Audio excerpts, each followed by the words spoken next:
এখনই তো অ্যাক্সিডেন্টটা হয়ে যেত, তারপর দোষটা হইতো আমার। সরি। নাম কি? নূপুর।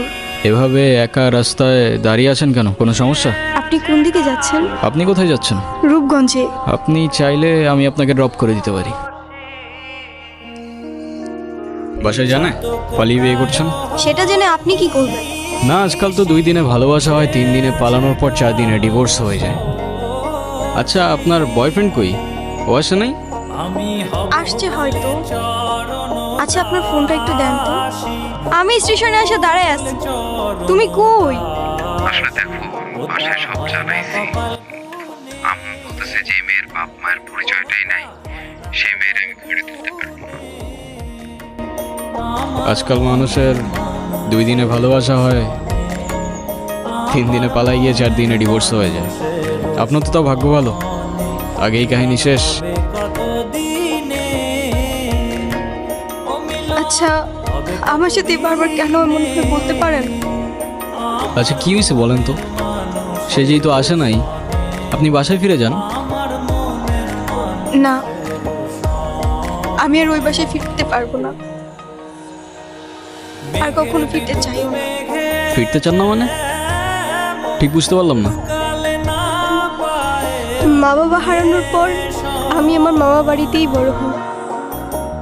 মা বাবার ভালোবাসাটা কি সেটা আমি কখনোই বুঝে উঠি নাই। আমি ভাবতাম মামা মামির মধ্যেই হয়তো আমি আমার বাবা মার ভালোবাসাটা খুঁজে পাবো, কিন্তু আফসোস। কিরে, এত দেরি হলো যে? জায়গা যাও, বেতন দিছে না?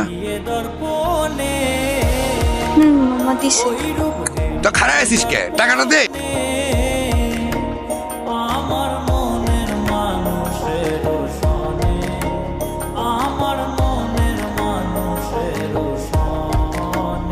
হ্যাঁ রে, এই 500 টাকা তোর কাছে রাখ। আর তোর মামি আসলি কোষ, আমি হাটে গেছি। হ্যাঁ, মামার একটা বদ অভ্যাস। মামা জোর আসত, 3 বেলা না খেয়ে থাকলেও তার জোর ছাড়া এক মুহূর্ত চলতো না। আর তার জোয়ার সঙ্গী ছিল জাহাঙ্গীর।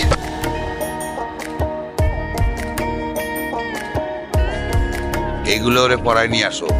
আজকে জাহাঙ্গীরের লগে ওর বিয়া দিব। কি কন? মাইয়াডার তো কিছুই কর নাই। কেন ওরে কর রাখবো কেন? বেশি কথা বাড়ায় না তো। যাও, ওরে রেডি করে নিয়ে আসো, যাও। তোর মামায় আমার জীবনটা নষ্ট করছে, এখন তোর জীবনটা নষ্ট কর। বিয়া দিব মানলাম, তাই বললে কি না এমন একটা পোলার সাথে? শুনছি 7-8টা বউ আছে, সংসার করতে পারে নাই।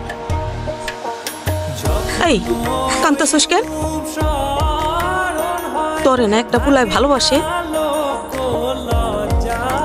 এই নে কল দে, ওই পোলাটারে কল দে। কল দিয়া পোলাটার সাথে পালায় আসা, তোর জীবনটা নষ্ট করিস না। রনি আমাকে সব সময় বলতো ও নাকি আমাকে অনেক ভালোবাসে, আমার জন্য সব কিছু করতে পারবে। ওর কথাগুলো শুনলে মনে হতো পৃথিবীতে অন্তত কেউ একজন আছে যে আমাকে সত্যিকারের ভালোবাসে। আর যখন কাঁধে দায়িত্বটা পড়লো, সেই ভালোবাসা জানালা দিয়ে পালায় গেল, তাই তো? আমি তোমাকে ভালোবাসি। শুধু এই 3টা শব্দ বলে দিলেই তো আর ভালোবাসা হয়ে যায় না। সারা জীবন পাশে থেকে দায়িত্বটা কাঁধে নিয়ে তারপর ভালোবাসাটা প্রমাণ করতে হয়।